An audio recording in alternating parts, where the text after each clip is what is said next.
Kalau biasanya bayar sekolah pakai duit, tapi di TK Junjung Biru di Jalan Demak, Kelurahan Tuan Kentang, Kecamatan Seberang Ulu 1 ini, anak-anak TK tidak perlu bayar pakai duit, tapi pacak pakai sarap. Hal inilah yang mengundang Wali Kota Palembang Harnojoyo untuk datang dan nyingok langsung kondisi TK Junjung Biru ini. Pengelola TK Junjung Biru, Salfitri Ngatoke, baru sekitar 2 tahun ini nerapkan sistem pembayaran dengan sarap ini. Sekolahnya ini sudah berdiri 7 tahun yang lewat, namun baru nerapkan sistem pembayaran iuran dengan sarap baru memasuki tahun kedua. Sebelumnya sekolah ini ialah sekolah pecak biasanya yang melakukan pembayaran iuran dengan duit. TK Junjung Biru dengan konsep bayar dengan sarap didukung dengan keberadaan bank sampah Junjung Biru yang dikelolanya dewek.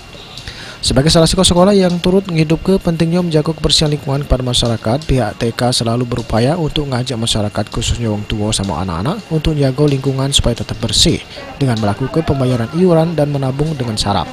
Setiap harinya siswa bertugas untuk gawak sampah ke sekolah untuk dihitung.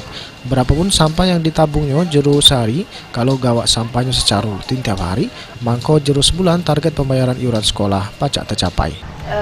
Apabila mamanya, orang tuanya rajin setiap hari membawa sampah dan ditabung, otomatis mereka akan mengumpulkan untuk bayar uang dari tabungan tanpa merogoh dari kocek sendiri.